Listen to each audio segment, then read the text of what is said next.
noite, iniciamos mais uma edição de Dimensão Total na TV. O nosso programa tem a produção do jornalista Ronald Machado. O telespectador pode participar do programa, indicando um tema, um entrevistado ou fazendo a sugestão ou crítica. É só encaminhar uma mensagem para o nosso WhatsApp. Anote aí. Aqui é Fortaleza, 85999251122. Encaminhe sua mensagem. Hoje, no programa, nós contamos com o Dr. Manuel Fonseca. O Dr. Manuel Fonseca é médico sanitarista, ex-secretário da Saúde de Fortaleza, escritor, poeta, compositor e um dos coordenadores do movimento Médicos pela Democracia. Hoje vai ser bom para o telespectador comentar. O Dr. Fonseca é muito polêmico, então a oportunidade é essa. Quero também agradecer os telespectadores que entram no meu portal na internet. Anote aí também, portal@arrudabastos.com.br. Acessando o portal, o telespectador vai rever todos os programas do primeiro ano e agora desse segundo ano de Dimensão Total aqui na TV+. Como também pode ter acesso ao nosso blog, aos colunistas, inclusive o Dr. Fonseca é colunista do meu portal na internet. Então, portal@arrudabastos.com.br. E através do portal, quem não tem net pode assistir o nosso programa através do seu computador ou do seu celular. Dr. Manuel Fonseca, vamos aqui os assuntos da semana. E o assunto da semana de todas as rodas é exatamente a entrevista da revista Época dessa semana. Matéria de capa em que a revista entrevista exatamente o Joesley Batista, o empresário dono da JBS, que gravou o presidente Temer no Palácio, que emprestou o seu jatinho para o presidente Temer viajar com a família para Salvador, para a Bahia, e que também fez a sua festa de casamento com a presença de diversas autoridades, inclusive do presidente Temer. O que é que o senhor achou da entrevista? Alguma novidade dessa entrevista? Por que ele deu essa entrevista à revista Época? Porque está uma disputa entre o Estado de São Paulo, que defende a permanência do Temer, e a Rede Globo, da qual o Wesley contribui, porque faz propaganda de todos os produtos dele na Rede Globo, dá uma boa contribuição para a Rede Globo. Então a disputa entre a parte do grupo capitalista e empresarial e particularmente financista, que quer a queda do Temer, e o outro que quer a permanência. E agora a Globo resolveu esticar a corda, e dar páginas e páginas Wesley, que é um bandido, não tem a menor dúvida, fez toda a falcatrua possível, para ele afirmar que o Temer era o chefe da quadrilha. E é o pior e é o mais perigoso, porque, como você disse, ele usa as benesses do empresário, um avião, e outras coisas mais, outras benesses, dinheiro, pede dinheiro, milhares e milhares de reais, e depois de uma situação que nós não sabemos ainda o ponto, acho que é uma disputa do poder dentro dos golpistas, eles resolveram romper. E agora o Temer resolveu enfrentar o Wesley, mas parece que quem tem mais artilharia é o Wesley. Porque o Temer parece que saiu de fininho, deu uma fuga para a Rússia, que ele chamou Repúblicas Soviéticas. República Soviética, que faz bem 30 anos que não existe mais. Desde 91. E para Noruega. Noruega. Ele vai visitar a Rússia e a Noruega. É um dos países que tem menos corrupção. Menos corrupção no mundo. Então é capaz de ele ficar preso lá, Pode, Aliás, o ministro, doutor Fonseca, o ministro dessa área lá do meio ambiente, já declarou que o Brasil não é exemplo no mundo com relação ao meio ambiente. Que diga o desmatamento, as queimadas, etc. E que um recurso que vem do governo lá da Noruega para o Brasil pode ser comunicado agora ao presidente Temer nessa visita, que o recurso não vai vir mais. Isso já saiu, né? Mas a gente voltando aqui para o Wesley, né? Depois nós vamos voltar a tratar esse assunto, né? Ele colocou também uma forte pecha no Aécio Neves como sendo o segundo. Ele colocou uma hierarquia, né? O presidente Temer como sendo o bandido mais perigoso do Brasil. O segundo, ele colocou o Aécio Neves. Mas citou também no início que o PT institucionalizou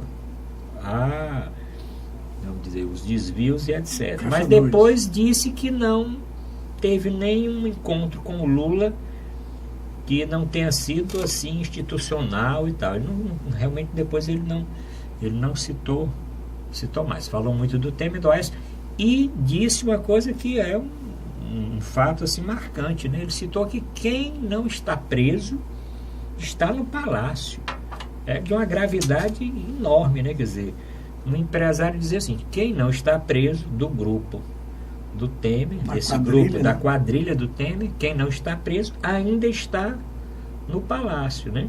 E aí nós lembramos do Padilha, né? E nós lembramos do Moreira Franco, já que o Gedel saiu, né?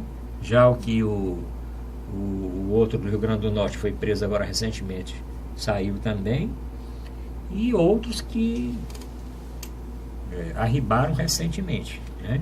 Isso é gravíssimo, né? Quer dizer, um empresário reconhecidamente corrupto, né, resolve dizer que o chefe da quadrilha dos corruptos é o presidente e que todo o alto staff do governo é corrupto, né? Faz parte de uma quadrilha em que o chefe é o presidente da República, né? Cita também o Aécio Neves, né? Mas cita todo o pessoal do PMDB. Né? Cita, ele faz muita carga no PMDB, né? Que era... E há muito tempo vem se beneficiando. Né? Se beneficiando, e que era um desejo do PSDB tirar vantagem disso. Né? Só que a Aécio está queimado, é o boi de piranha. Né? Eles vão procurar uma alternativa, né? Ou do PSDB, ou que seja um pouco vinculado a ele, para esse interregno que nós não sabemos o que é. O correto mesmo, Arruda, se fosse, sim, se o Supremo Tribunal Federal tivesse um mínimo de dignidade, o correto era anular o impeachment. Sim. Né? Por quê? Primeiro porque eles fizeram o impeachment sem a presidente cometer crime. Ela cometeu uma tecnia. Tecnia, todo mundo comete, o tribunal dá uma penazinha pequena. Foram as pedaladas. As pedaladas. E o que ela fez isso? Fez isso para cumprir o compromisso com a Bolsa Família e com o crédito agrícola. Né? Coisas sociais que atingiam milhares de pessoas. Temporariamente tirou de um canto, botou no outro, depois devolveu. Né? Não cometeu nenhum crime. Pode ter cometido só uma simples tecnia. Isso não é motivo de caçar presidente. E agora, o Gilmar Mendes, para livrar o Temer, disse que a chapa não cometeu nenhum crime eleitoral. Então, se ela não cometeu nenhum crime político e não cometeu nenhum crime eleitoral, por que ela está caçada? Inclusive, agora essa semana, a presidenta do Supremo, em uma participação no Rio de Janeiro, numa palestra, né, ela foi fustigada exatamente responder quando na plateia várias pessoas levantaram cartazes falando isso que o doutor Fonseca está dizendo, quando é que o STF ia julgar o impeachment da presidente Dilma e questionando exatamente essa demora, né? E que quiseram interromper na hora, e ela disse não. Quando eu era estudante eu não podia protestar. Achei interessante isso que ela disse, eu não podia protestar. Agora a juventude pode, deixa o protesto acontecer. E o protesto aconteceu e ela deu lá suas explicações, mas realmente o que o doutor Fonseca fala é uma verdade. Por que não julgar? Né? Por que não colocar em pauta para julgar esse questionamento com relação ao impeachment? Né? Porque é muito mais grave está se levantando agora com relação ao Temer e o Congresso já articula para não autorizar uma possível denúncia do Procurador-Geral da República, o Rodrigo Janot, não autorizar a continuidade ou abertura de um processo que afastaria de imediato o presidente Temer. Ele seria afastado para que esse processo se iniciasse. Seria uma forma até de resolver um impasse momentaneamente. Mas aí, de novo, Arruda, isso vai cair no Supremo Tribunal, né? Vai cair, porque o processo tem que ser aberto por ele. Porque... Tem que ser autorizado pela Câmara dos Deputados e o STF tem que levar para frente. Porque o Janot vai denunciar ao Supremo. Ao Supremo. E o Supremo vai mandar para a Câmara autorizar ou não. Podendo já ter uma posição preliminar, né? De acatar a denúncia do procurador. Né? Então, ao acatar, ele encaminha para o Congresso para ele autorizar a processão ao presidente da República. O que se tem é que esse governo se acabou. O governo não tem. Não tem nenhuma condição, é corrupto, reconhecido, né, documentado, né, faz parte de uma quadrilha. Tem um problema gravíssimo também.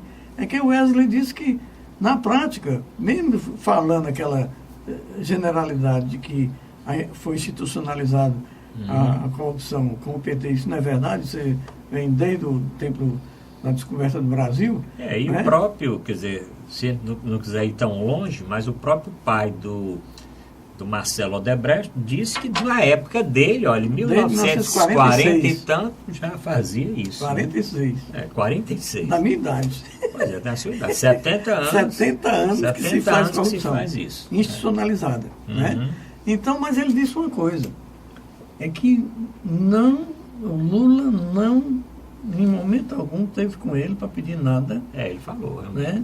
E que só fez conversas com Lula institucionais. Né? Falou, como o Lula sempre diz. Daqui a pouco, nós vamos descobrir, isso é convicção, mas a própria essa direita orgânica, esses procuradores que andam perseguindo Lula, ganhando dinheiro com isso, o Dallagnol está cobrando R$30 mil para uma palestra sobre Lava Jato. Vamos falar isso aí. Vamos voltar a esse assunto até o final do programa. Eu quero saber do telespectador o que o telespectador acha disso. Né? O Dallagnol surgiu no Brasil como sendo o grande procurador aí da Lava Jato e agora se descobriu que ele tem dado várias palestras ganhando R$30, R$40 mil, inclusive com uma página oferecendo as palestras dele. Inicialmente ele falou que as palestras, depois não vamos conversar sobre isso, que as palestras eram de graça, depois que algumas eram pagas, e depois ele estava criando um fundo de combate à corrupção com o recurso com o lucro da palestra. É uma coisa meio assim estranha, né? Apareceu agora isso. Mas vamos voltar a isso. Vamos voltar à Mas entrevista. O que eu ia dizer é o seguinte, né? O que vão descobrir no fim é que os políticos mais honestos que tem é Lula e Dilma. Porque os outros estão todos caindo. Cai o rei de pau, cai o rei de espada, cai o rei de ouro, não fica nada. Quer dizer, está caindo o PSDB, está caindo o PMDB, os poderosos que fizeram impeachment, né, todos estão caindo com provas concretas de que são corruptos, né, e estão utilizando o poder para benefício próprio e para enriquecimento ilícito. Isso é o que está acontecendo. Então, nós precisamos fazer uma limpeza geral. Talvez a gente tenha que fazer, se a Dilma voltar, se o Supremo voltar a Dilma, é claro que a Dilma, nessa situação dramática com esse Congresso, vai ser muito complicado. Talvez ela tenha que convocar imediatamente as eleições diretas. Seria grande, vamos dizer, seria uma grande atitude, porque se o Temer tivesse essa atitude realmente, nós estaríamos avançando aí, e não se apegando a tudo e a todos para permanecer no poder. Mas, doutor Fonseca, eu fiquei também ainda falando dessa entrevista com relação à nota, porque normalmente a nota que o Palácio dá, ou a nota de qualquer governo, é uma nota assim mais sucinta e uma nota que se detém a responder os fatos e não levantar outros fatos. Eu achei a nota do presidente Temer, acho que a assessoria dele realmente não ajuda em nada. Porque quando você dá uma nota do Palácio do Presidente da República, questionando, chamando só o que denunciou de bandido e tal, e aí você vê da margem que todos pensam, como é que ele recebeu então um bandido nas caladas da noite? Aquele que eu falei no começo. Como é que ele andou no avião desse bandido? Como é que ele foi ao casamento desse bandido? Como é que ele tinha um contato e todo o seu grupo indicou inclusive o Loures, que era o seu deputado, assessor, homem de confiança, para ele conversar. Quer dizer, você manda, você está dialogando com um bandido e dá uma pessoa de confiança sua para ficar junto com o bandido. Quer dizer, uma coisa assim, né? Eu acho. E a outra coisa, ele que questionava tanto a fita, ele coloca na nota sempre, como diz na fita, como vocês escutaram na fita, mas a fita não estava toda editada. Aliás, vamos falar disso porque o doutor Fonseca trouxe uma notícia que vazou, aliás, como tudo vaza, né, agora está vazando também, que a fita não tem nenhuma alteração, né? Pelo menos é o que está, as notícias últimas que estão saindo é que a fita do Joesley com o Temer realmente é uma fita sem nenhum tipo de fraude, é a fita real que foi gravada. Mas, doutor Fonseca, com relação à nota.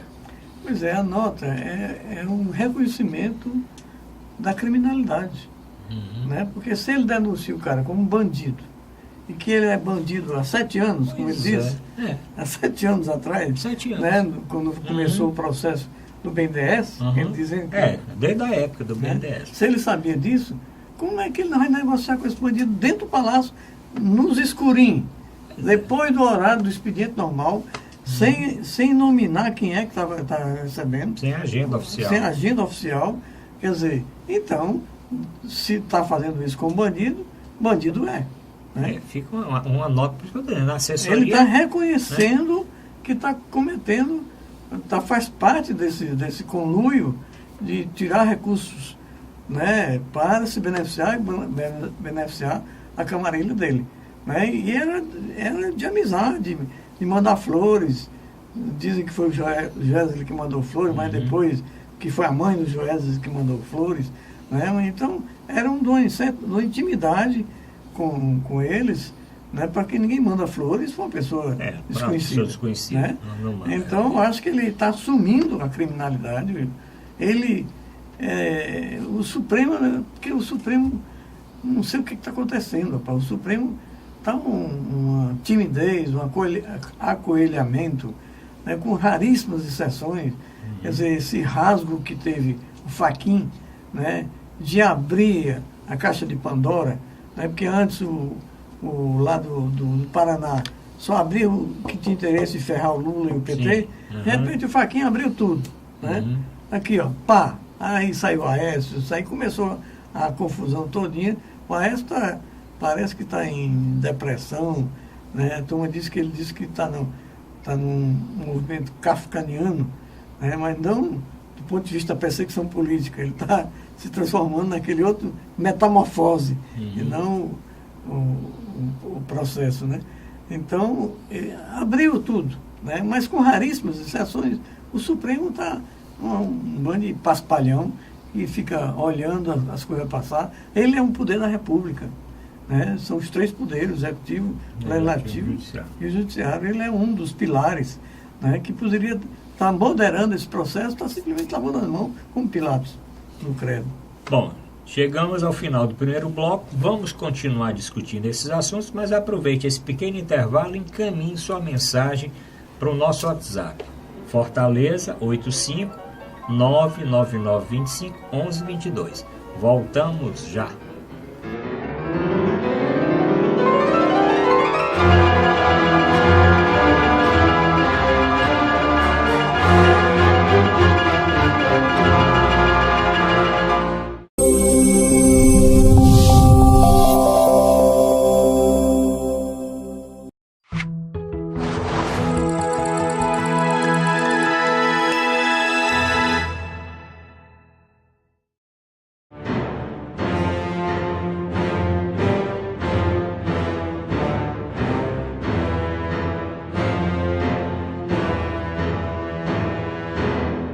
vamos apresentar Dimensão Total na TV. Nosso programa tem a direção do querido jornalista Ronald Machado. Hoje aqui no programa estamos com o Dr. Manuel Fonseca. Dr. Manuel Fonseca é médico sanitarista, ex-secretário da Saúde de Fortaleza, escritor com vários livros publicados, inclusive fora do país, poeta, escritor, membro da Academia Quixadaense de Letras, ocupa a cadeira número 21, né? E está conosco aqui discutindo os temas da atualidade. O telespectador pode encaminhar mensagem para o nosso programa, se está concordando ou não com a nossa conversa aqui com o Dr. Manuel Fonseca. Só anotar o WhatsApp do programa, 85 Fortaleza 999251122. Pode acessar também o nosso portal na internet, portal@arrudabastos.com.br, e ver todos os programas anteriores e ler os artigos que eu escrevo, que o Dr. Manuel Fonseca escreve, e outros escritores, outros colunistas do nosso programa, como também ler as últimas notícias, inclusive da área de saúde, que nós vamos no último bloco comentar assuntos da saúde. Mas, doutor Manuel Fonseca, o senhor tocou aí de leve falando de Curitiba, né? Da República de Curitiba. Eu fico a pensar, como é que a Lava Jato tem toda essa atuação ali com aquele grupo de Curitiba, e agora, depois de vários anos, né, tem empresário preso, tem políticos presos, principalmente do PT e de outros partidos, tem todo aquele levantamento com relação ao triplex do Lula, o sítio de Guarujá, é Guarujá? É um sítio de Atibaia, e etc. E nunca se falou em Aécio, nunca se falou em Temer, nunca se falou em outra pessoa que não fosse esse grupo aí. E vem agora, nessa entrevista do Joesley, como nós citamos, dizendo que o grande líder é exatamente esse grupo. Algum telespectador pode até dizer, não, mas esses aí têm foro privilegiado, não está? Não, tem pessoas que não têm. Esse Louros, por exemplo, não está com foro privilegiado agora, nem tinha antes, ele era suplente de deputado, né? Esses ex-ministros não tem mais, né? Que são citados. Gedel não tem mais foro privilegiado, está lá na Bahia. Outros que deixaram, que agora foram presos, inclusive, o Henrique Alves, né? Também não estava com foro privilegiado, não, né? E não é assim estranho, isso não causa, o senhor não acha que causa arranhões aí nesse trabalho desse grupo? O que a gente pode perceber é que eu fico às vezes pensando que o dinheiro público está sendo mal aplicado, né? Porque tudo bem que pegaram alguns empresários, né?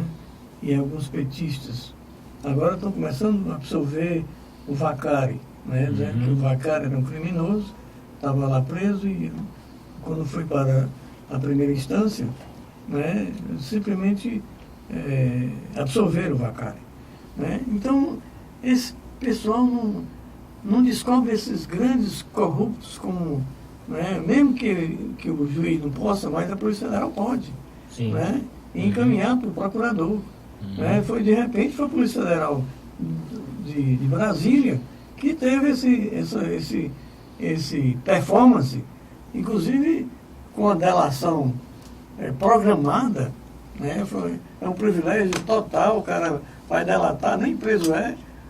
Enquanto o Odebrecht está aí, né?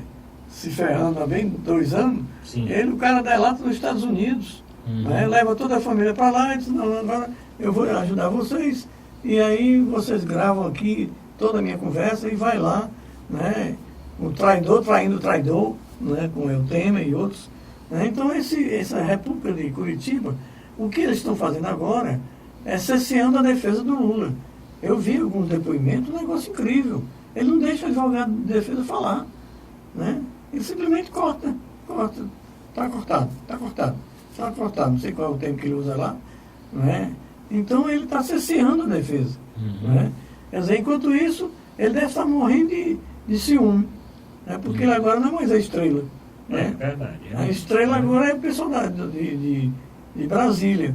Então, por isso que ele está tão rancoroso com os advogados do Lula. Porque ele queria ser a glória, pegando o Lula, não conseguiu.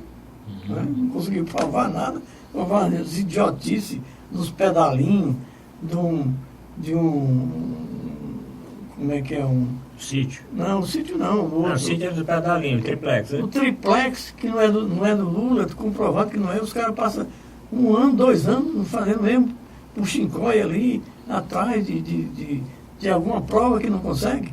Né? Então, eu acho que a Lava Jato poderia né, prestar um grande serviço ao país, mas simplesmente desviou-se completamente e virou uma perseguição de determinados partidos e políticos. Né? E as coisas a mais que acontecem. O Wesley está aí, na maior de Flosou, nem uma aliançazinha do punho ele tem, né? E quer dizer, enquanto isso, as grandes empresas, claro, que são corruptas, né? Mas também que estavam tocando alguma coisa da infraestrutura, tudo paralisado, o país está paralisado. Né? É uma obra do século, que seria a questão da transposição de São Francisco, está praticamente paralisado. Que poderia ser falta pouca coisa. Né? Se esse governo, que é tão competente, diz que é tão competente, né? Se quisesse, eu tinha terminado. Né? Se a Dilma tivesse lá, eu tinha terminado o São Francisco. Né? Mas eles resolveram caçar a Dilma. Né? Mas se ela tivesse, eu tinha terminado a transposição do São Francisco, avançado significativamente no Nordeste, ter água, né? E superar o problema da seca. Então, acho que o Lava Jato começou a apodrecer, né? Pelo desvio de finalidade que ele está tendo, né?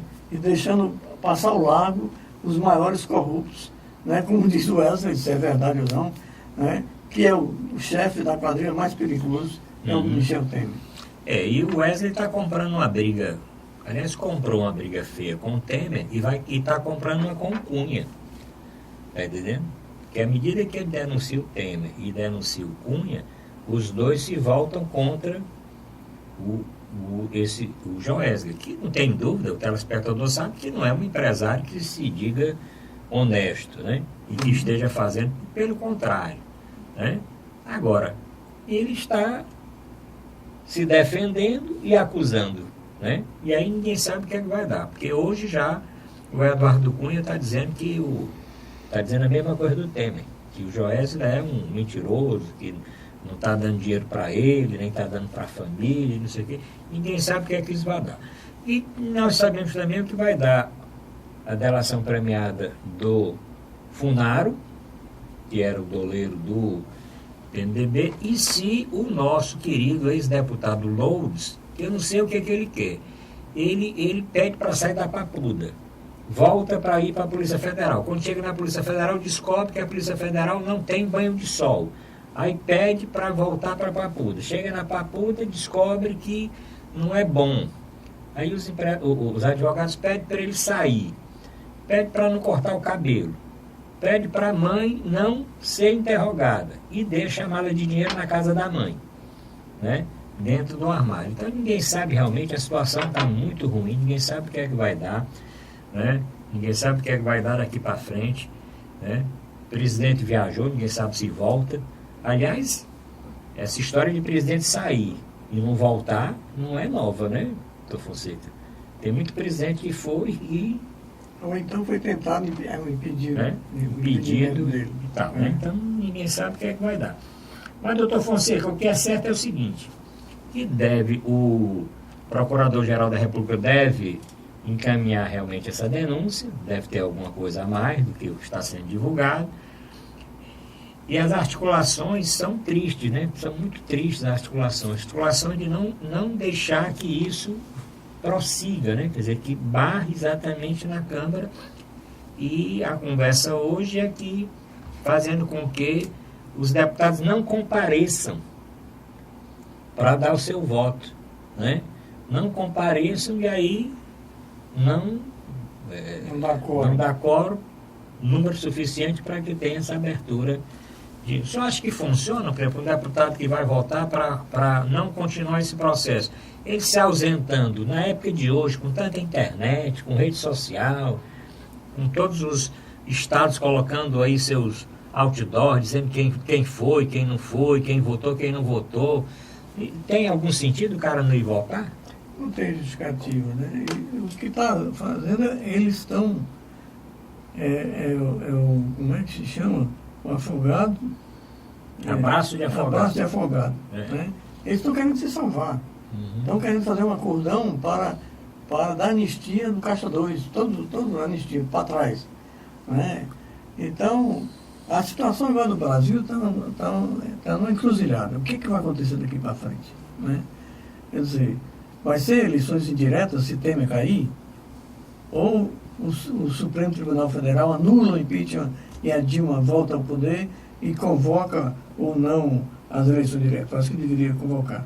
Ou o movimento social vai ter força suficiente para pressionar para uma antecipação das eleições de 2008 para agora, né, umas eleições gerais, porque o Congresso, boa parte do Congresso está sendo processado. O presidente, né, pode ser preso. Né, os ministros, uma parte foi presa, outra parte está sendo denunciada como corrupto. Então a República acabou-se. Né? A República acabou-se. Então a alternativa é a eleição direta. E quem é que seria o indicado? Seria o Gilmar Mendes, um que está também sendo proposto o impeachment dele, o grande jurista do país, né? pela parcialidade com que ele utiliza o poder, ou o presidente da Câmara, o Rodrigo Maia, interinamente, que ia ser um presidente biônico. Para mim, o mais justo, o mais correto, primeiro, era anular o impeachment, a presidente Dilma voltar e convocar eleições diretas. Ou então, o movimento das ruas ser suficientemente forte, né, que faça com que os parlamentares façam uma emenda parlamentar convocando as eleições diretas, ou antecipando as eleições diretas. Agora, continuar nesse governo agora é impossível. O país está parado. Está parado, se desmoralizando internacionalmente, né, com chacota internacional, as idiotices, né, que o Temer agora resolveu fazer no Twitter, dizendo, vem uma besteira, o Twitter dele é muito ruim. É quase igual do Trump. Pois é, o Trump está na mesma linha. Né? O Trump agora, você levantou um assunto. Sim, vamos falar do Trump. Agora, já que o nosso programa é internacional, né, o Trump resolveu, vamos fazer essa comparação. O Trump resolveu dar uma onda agora de querer democratizar Cuba. Democratizar Cuba significa o quê? Tem violência por aí. Né? Quer dizer, o que o Trump tem a ver com o governo cubano? Pois é. Quer dizer, um governo que está aí estabilizado 50 anos, um povo que vive do seu trabalho, um povo que é um dos povos mais solidários do mundo. Você pega qualquer calamidade internacional, está lá os médicos cubanos, né? Vem ao Brasil a convocar, está nas piores condições para prestar um serviço. Quer dizer, terremoto, epidemias, está lá o povo cubano, é um povo trabalhador, um povo aguerrido, um povo solidário. Vem um babaca lá dos Estados Unidos. Não, eu vou democratizar. Cada país tem sua autonomia, tem a sua independência. O que o Estados Unidos tem a ver com Cuba? E a outra coisa, doutor Fonseca, é o seguinte, ele fala isso de Cuba e vai beijar a mão lá na Arábia Saudita, que é uma ditadura também, né? Em vários outros países. Então, ali foi para, doutor Fonseca, para se livrar daquela fase em que ele, sim, corre um risco lá nos Estados Unidos de sofrer um impeachment, como o Nixon sofreu, né? Porque lá ele está sendo investigado. Uma série de irregularidades durante a campanha. Então, ele corre realmente um risco grande. Agora, um país como os Estados Unidos, um presidente sucede um outro e destrói tudo que o outro fez. Igual o Temer. Né? Igual o Temer. Quer dizer, que segurança nós vamos ter? Quer dizer, o Obama passou não sei quantos anos, 8 anos, 8 anos foi? 8 anos. 8 anos, né? E assinou todos aqueles acordos, como o Acordo de Paris, com relação ao clima. O homem não acredita em aquecimento global. Ele não acredita em nada que tenha a ver com o meio ambiente e com poluição. Ele não acredita que exista poluição no mundo, doenças acarretadas por isso, que a água está nos nossos reservatórios, que a água vai escassear também no mundo. Ele não acredita em nada disso. O Obama passou não sei quantos anos, até com o apoio do Papa Francisco, diversas outras potências, né, para rever todo aquele embargo econômico a Cuba. E agora, quando está perto ali, aí ele vai lá para um bairro, né, vai lá para Miami, um local sabidamente território de refugiados ou de famílias muito antigas, ainda da época antes da chegada de Fidel Castro, né? Aqueles descendentes daqueles grupos que dominavam a ilha, para ser aplaudidos, etc, etc, né? Tá entendendo? Então, realmente, ninguém sabe o que é que vai dar também. Do jeito que está o Brasil, ninguém sabe o que é que vai dar lá nos Estados Unidos. Pois é. Mas eu acho que isso é um passo em falso dele, porque o povo cubano é um povo muito valente, né? Pode acontecer, né, uma situação dramática, né, que os países da ONU não vão concordar, porque a ONU já se pronunciou sobre a questão de Cuba, né? Vem um presidente, né, e querer intervir nas condições, na situação política interna de outro país que não tem nada a ver com ele. A única coisa que tem é que eles roubaram um pedaço do território de Cuba. Sim. Né, em Guantánamo. Uhum. Né, eles usam o território de Cuba para fazer um centro de torturas, né, de árabes e de outros prisioneiros políticos dos Estados Unidos. E isso usa o território de Cuba. É o que ele faz. Né? Então, os Estados Unidos. Então, é um despropósito. Aliás, vai ter até uma reunião agora, um debate, né? Vai ter a Dulce. Do Sebrapaz, né? Do Sebrapaz. À noite, às 18h30, na Avenida da Universidade, para discutir exatamente essas questões. Apoio, né? ao governo cubano. Como o governo cubano apoiar o Brasil para enviar 18 mil metros para cá. Bom, nós vamos terminar o segundo bloco. No bloco final, vamos continuar discutindo os assuntos da semana e vamos falar um pouco de saúde, como sempre aqui. Né, com o Dr. Moura Fonseca, que foi secretário de Saúde e também foi coordenador da Coordenadoria de Promoção da Saúde da Secretaria de Estado. Nós vamos falar da chikungunya, da dengue e vamos falar também do risco da peste negra. Peste negra.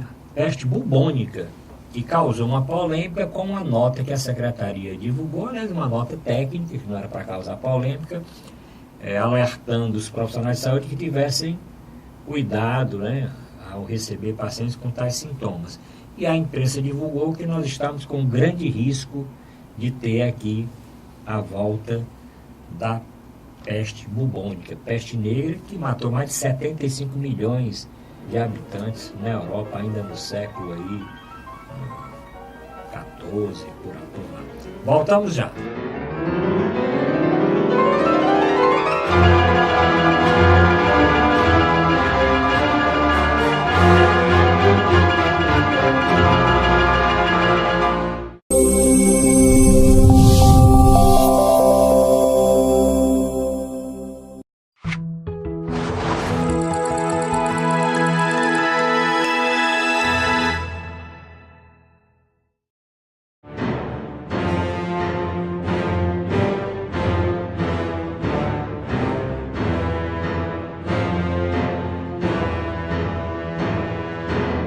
Vamos apresentar a Dimensão Total na TV. Nosso programa tem a produção e a direção do querido jornalista Ronald Machado. Anote o WhatsApp do programa mais uma vez, 999251122. Aqui é Fortaleza 85. Anote também o meu portal na internet, portal@arrudabastos.com.br. Lembrando o nosso telespectador que os assuntos que nós estamos discutindo aqui foram solicitados pelos nossos amigos que assistem o programa. Se o senhor quer que nós passemos a discutir outros assuntos, é só encaminhar uma mensagem. Enquanto o senhor não encaminhar, nós vamos continuar discutindo os assuntos que o telespectador está encaminhando para cá. E tem um nosso telespectador que mandou aqui, querendo, doutor Fonseca, que o senhor fale a respeito de uma entrevista do ex-governador Olívio Dutra, lá do Rio Grande do Sul. O que é que tem essa entrevista de tão interessante que o ouvinte mandou aqui, o nosso telespectador, que o senhor comentasse essa entrevista? O Olívio Dutra é um dos fundadores do PT. Sim. Né? Foi governador, né? É um gaúcho de raiz. De raiz. E né? diga o bigode dele. O né? bigode dele ainda anda com bombacha. Sim. Né? Em todo o parlamento dos gaúchos. Uhum. E ele foi de uma felicidade extraordinária na entrevista, colocando que o PT tinha que avaliar a sua história. Né? Que ele saiu um pouco das bases, que se institucionalizou demais, que cometeu algumas falhas do ponto de vista das alianças, né? Que precisaria voltar às raízes do PT, né? E voltar ao trabalho com o povo, né? E não ficar simplesmente no parlamento, não ficar simplesmente ocupando os espaços institucionais, né, do governo. Né? E colocar também a necessidade de que não concentrar todo o esforço das esquerdas numa pessoa. Né? Porque você está sobrecarregando o Lula. Né? Ele falou a necessidade de fazer uma frente democrática e popular em que se ampliasse a questão do poder, mas uma frente que não conciliasse com os famosos e conhecidos corruptos do país, né? Com os partidos que se servem do poder para fazer tramicagem e enriquecimento ilícito. Na prática, o que o Olívio está propondo é o que aconteceu em Portugal, que eles chamam lá de geringonça. Né? A geringonça de Portugal é o quê? Eles resolveram unir todos os partidos de esquerda. E só os partidos de esquerda. Né? Romperam com essas alianças de conveniência, com os PMDB da vida, né? Particularmente com os PMDB da vida, e fizeram uma aliança de esquerda e um colegiado de esquerda. Não tinha o dono do processo. O processo era um colegiado, né? Que os ministros eram escolhidos entre os diversos partidos de esquerda. Né? Então diz que Portugal é um dos países que está melhor do ponto de vista econômico. Reduziu dramaticamente o desemprego, né? Está conseguindo superar a questão da dívida, mas não tem a influência que poderia ter no mundo, porque Portugal é responsável por 1% do PIB mundial. Né?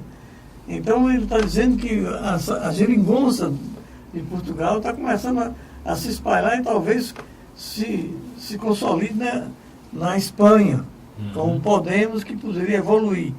Né? Nesse sentido, já começa a ter influência internacional, porque a Espanha tem 8% do PIB internacional.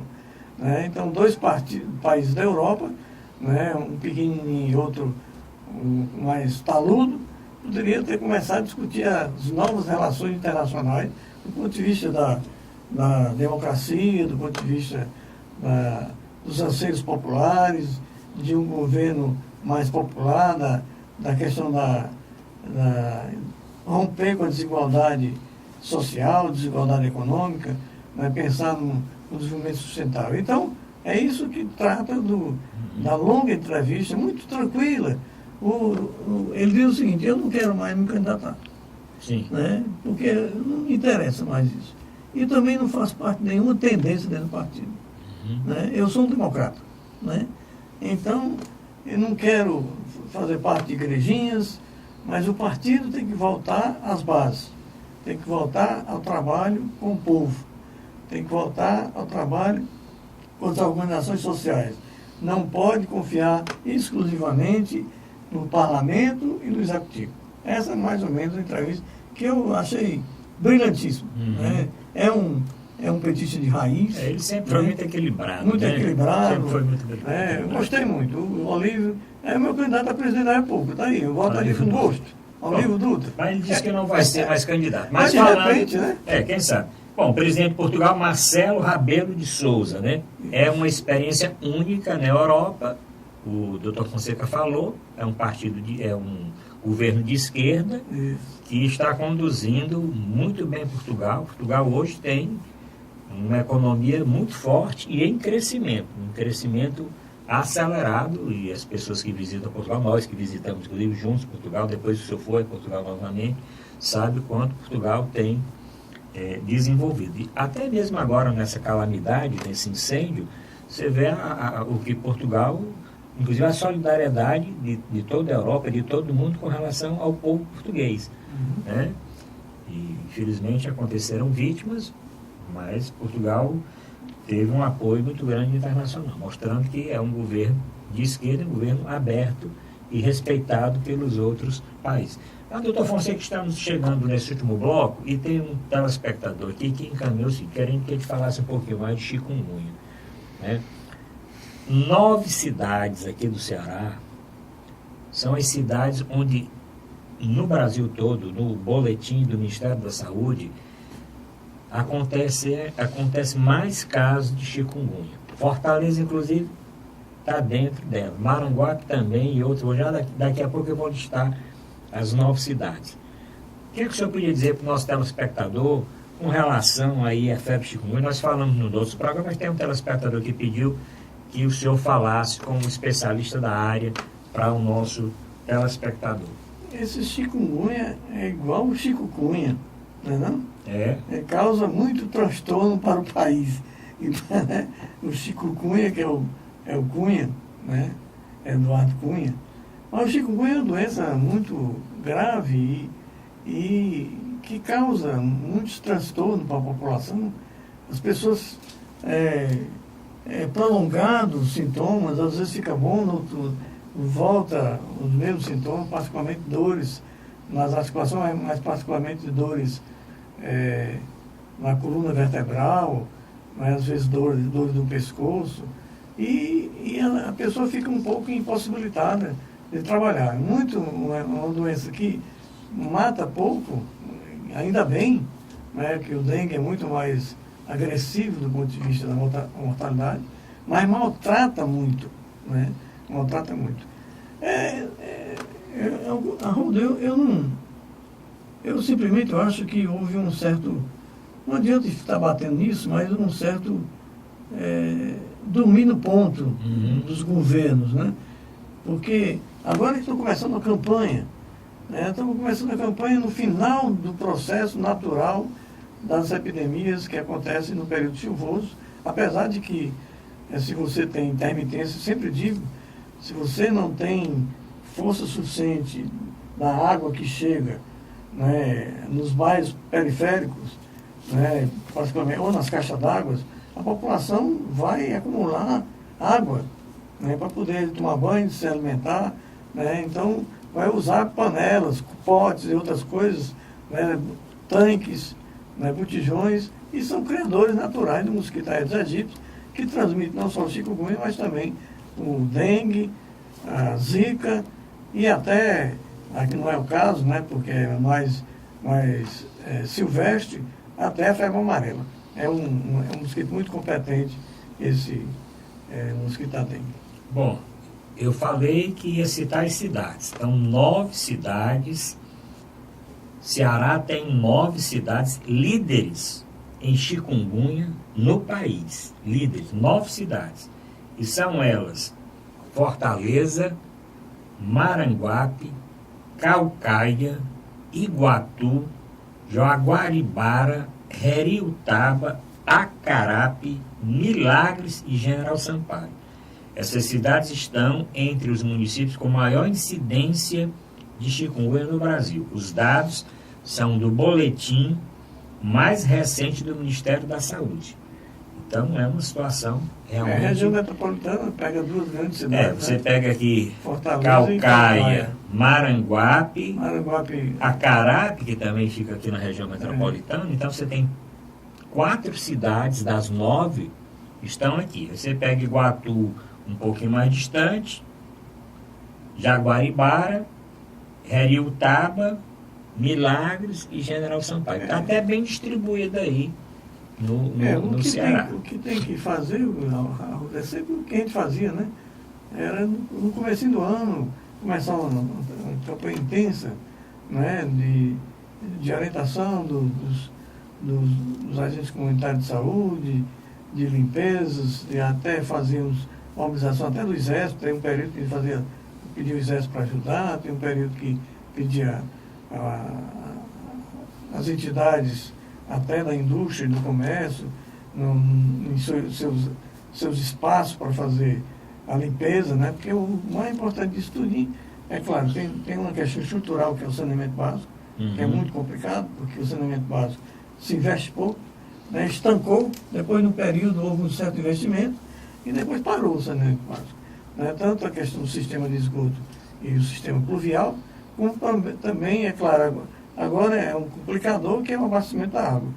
É um complicador porque a alternativa era a questão do São Francisco, que poderia, aqui no Ceará, isso resolveria significativamente bem, porque tem toda uma bacia de interligação dos açudes, né? Se o São Francisco chegasse e praticamente ia acabar com o problema da água, podia acabar até se houvesse uma pressão significativa, acabar até com essa história de caixa d'água. Que em alguns países não tem caixa d'água. Aliás, a maioria dos países desenvolvidos não tem negócio de caixa d'água, porque a água não tem risco de faltar. Pois é, porque tem a pressão suficiente, né, de onde vem, né, para não precisar de caixa d'água. Caixa d'água é sempre um criador.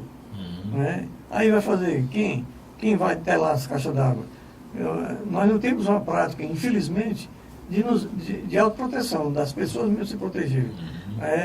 Esse ainda está, né? A gente foi criado nessa história, joga no mato. Né? Joga no mato significa o quê? É botar o lixo em qualquer canto, botar uma garrafa d'água pela janela do carro ou janela do ônibus, né? É não cobrir a sua caixa d'água, é não cuidar do seu quintal, e esperando que o serviço público vai fazer uma coisa que é sua. Né? Então nós não temos essa prática da proteção do meio ambiente, do autocuidado do seu próprio ambiente, microambiente da sua casa. Então, se não tem ninguém para alertar, vai acontecer isso. Né? Se não tem ninguém, por que está acontecendo no Iguatu, tem que ver o que está acontecendo. Né? Se está havendo essa mobilização desde janeiro, ou se deixou para fazer agora, quando já está instalado a epidemia, e é muito complicado, e as pessoas sofrem. É um sofrimento. As pessoas que têm... Onde a gente vai, fui agora na oficina, olha, eu tive chikungunya, passei bem 15 dias, estou aqui, não aguento direito, a gente fica com os pés, não consegue nem pisar no chão, uma dor nas costas, não sei o que lá mais, que coisa. Né? É um negócio doloroso, né? Essa história da chikungunya. Eu espero que no próximo ano se antecipe todo o processo de mobilização popular dos governos para que a gente, antes do inverno, né, consiga fazer algum trabalho que evite a proliferação do mosquito, que só assim controla não só o chikungunya, mas zika e o próprio dengue. Eu concordo com o doutor Fonseca, e nós falamos do programa anterior, e só agora, há poucos dias, o governo do estado se reuniu com os prefeitos dos municípios cearenses para alertar exatamente a respeito da epidemia, quando isso devia ter sido realizado em janeiro e fevereiro do ano. Então, vai aqui esta nossa crítica para que no próximo ano esse trabalho devia ser contínuo, não devia nem esperar chegar na situação que nós chegamos. Um outro caso, doutor Manuel Fonseca, que eu recebi aqui é a nota de esclarecimento sobre a peste bubônica. Essa nota é o seguinte: a Secretaria de Saúde do Estado esclarece em nota técnica a respeito da peste bubônica. E diz assim, que o Ceará não está em risco de peste negra e não registra casos de peste bubônica desde 2005. O alerta para que os profissionais continuem a realizar trabalho de prevenção e controle da peste bubônica, como também de outras doenças, e assim evitem o reaparecimento de casos no Ceará. A publicação dessa nota técnica faz parte da rotina de controle epidemiológico da SES. O Dr. Fonseca sabe bem disso, que muitas notas, quantas notas o Dr. Fonseca liberou na época quando estava exatamente na Secretaria da Saúde. Só lembrando, né, Dr. Fonseca, da peste bubônica, que ela é transmitida pela pulga normalmente dos roedores, né, principalmente o rato, né, e que alguns casos aconteceram em 2005 e anos anteriores, mas realmente desde 2005 o Ceará não tem nenhum caso. Então, nós não estamos, segundo a nota, é uma nota de esclarecimento, com nenhum caso suspeito.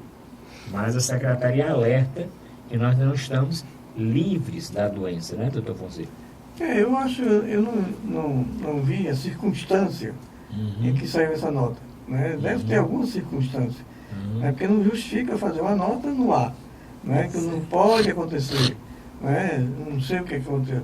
É claro que a peste bubônica não vai acontecer essas grandes epidemias como aconteciam antigamente por causa das pestes do rato. Não tem essa epidemia de ratos. Né? Claro que em algumas localidades de pé de serra, na serra, né? Às vezes tem aquele outro ratos do mato que pode, por um motivo ou outro, se você invade o território, eles vêm para próximo e pode acontecer a transmissão. Agora, em larga escala, eu acho difícil acontecer. Né? Epidemia de peste bubônica, né? Acontecendo nos ambientes sanitários péssimos, né? Começava geralmente nos portos, onde os navios iam infestados de ratos, né? E a tripulação pegava a doença e os ratos também iam para a cidade e contaminavam outras pessoas. Mas eu não posso fazer uma análise de valor porque eu não sei a circunstância em que a Secretaria de Saúde do Estado publicou essa nota. Né? Eu não sei se está havendo alguns casos esporádicos que ela se achou por bem, né? Talvez fosse um alerta mais interno, porque cria essa preocupação, mais uma preocupação peste bubônica, né? Não sei, mas deve ter alguma circunstância que fez com que a Secretaria publicasse essa nota sobre a peste bubônica, que não acredito que possa acontecer grandes epidemias. Como eu falei, a peste bubônica é um nome pela qual ficou conhecida durante a Baixa Idade Média a pandemia de peste bubônica, essa peste negra, que dizimou no século XIV 75 milhões de pessoas, mais ou menos 1/3 da população da Europa, sendo que alguns pesquisadores acreditam até que o número foi bem maior na época, né? Então, claro, quando fala em peste negra, peste bubônica, as pessoas vão saber direitinho da história, todo mundo se assusta. Uma peste dessa por 75 milhões de pessoas, então 1/3 da população daquela As condições sanitárias completamente diferentes. Completamente diferente, não tenha dúvida. Doutor Manuel Fonseca, tem um outro assunto. Eu quero lembrar só o nosso telespectador, eu não cito o nome do telespectador que solicitou que nós discutíssemos um tema ou outro, que o telespectador está esquecendo de assinar a nota. Tem só o número do telefone. Eu não vou dar aqui o número do telefone, eu não gosto daquele negócio. 85 41 43. Não. Se o telespectador quer ser citado no programa, não custa nada. Mande a sua mensagem e no fim anote, bote ali meu nome, fulano de tal. Que aí, nos próximos programas, eu trago a sugestão, o tema ou a pergunta. Tem um outro ouvinte aqui que não se identificou, doutor Manuel Fonseca, que queria que o senhor falasse a respeito da parada do orgulho gay que aconteceu agora em São Paulo, com mais de 2 milhões e tantos mil pessoas. O que é que o senhor acha da parada do orgulho gay e dessa quantidade de pessoas que participam, e dos temas que foram levantados? E os temas que foram levantados, muitos temas políticos, inclusive lá teve fora Temer, e teve eleições diretas também. Mas mais do que isso, o tema principal era o Estado laico, né? Tá certo? Então, o que é que o senhor podia falar a respeito da parada do orgulho gay? Esse é um grupo que tem uma capacidade de mobilização crescente, né? Mas também eles, quando estão individualmente, são massacrados. Sim. Né? Quer dizer, há uma discriminação e uma perseguição de alguns setores contra as pessoas LGBT, né? E eles estão reagindo, né? Estão reagindo e conseguem mobilizar pessoas que não são do grupo. Né? Não tem 2 milhões de pessoas, todos são gays. Certamente tem muitas pessoas que apoiam, né? Que apoiam o movimento. O movimento. Né? A questão do Estado laico é porque tem a história da cura gay, né? A cura gay é uma coisa criminosa, né? Inclusive, Feliciano, né? Inclusive, estão se denunciando algumas ações em alguns países dessa cura gay, que a pessoa é submetida praticamente ao estupro. Para dizer, olha, a mulher tem que transar com o homem, e aí vai transar com a mulher, sem ela permitir, né, para curar a mulher se ela é lésbica. Né? Então é um crime hediondo, né, que é uma forma de estupro, né? E das perseguições que acontecem em setores fundamentalistas, alguns religiosos. Um dia desse eu vi um padre, um negócio interessantíssimo, né? Um padre do grupo cristão de esquerda, interpretando a Bíblia, que essa história aí é muito mal contada. Diz que Davi, o próprio Davi, que é da linhagem de Jesus, ele gostava lá de alguém, né? Ele era bissexual. Isso um padre dizendo, né? Não estou inventando não. Que diz que na própria Bíblia, né, no Antigo Testamento, tinha várias pessoas que tinham relações diferenciadas, né, com pessoas ou do mesmo sexo ou do sexo oposto. Então, ele disse que isso é uma farsa. É uma farsa porque na história bíblica, se você vai interpretar o Antigo Testamento, tem várias situações diferenciadas em relação à opção sexual das pessoas. Né? Isso é uma opção sexual, não é um crime, né? E não é um pecado, segundo eu vi lá do padre que estava discutindo a questão dos cristãos de esquerda. Como esse tema é polêmico, olha, aproveite agora para comentar. Nós vamos continuar esse assunto no próximo programa. Eu sei que o nosso programa aqui tem uma audiência muito grande em todas as religiões. Então aproveite o senhor e a senhora para comentar o que nós discutimos aqui no programa. E sempre no último bloco nós vamos dar preferência para os temas do nosso querido telespectador. Doutor Manuel Fonseca, agradecendo a presença. No próximo programa vão voltar os outros 2 debatedores que hoje estão com chikungunya. Doutor Moron Cavalcante e o professor Djalma Pinto. Queria só para encerrar, Oi, não. Hoje é aniversário do Chico Buarque de Holanda. Sim, 73 anos. Um grande cantor, compositor, escritor, né? Uma pessoa que fez músicas belíssimas, tanto música de protesto como música de amor, de afeto, né? Tem uma alma feminina, né? O Chico era um jogador de futebol de pelada, né? Tinha um timezinho dele lá que gostava sempre da turma aí para ele. Então, meus parabéns ao nosso grande compositor Chico Buarque de Holanda. Bom, vamos comentar e vamos fazer uma homenagem ao Chico Buarque, se Deus quiser, no próximo programa. Bom, obrigado a todos pela audiência. Próxima semana aguardo vocês aqui no Dimensão Total na TV. Boa noite.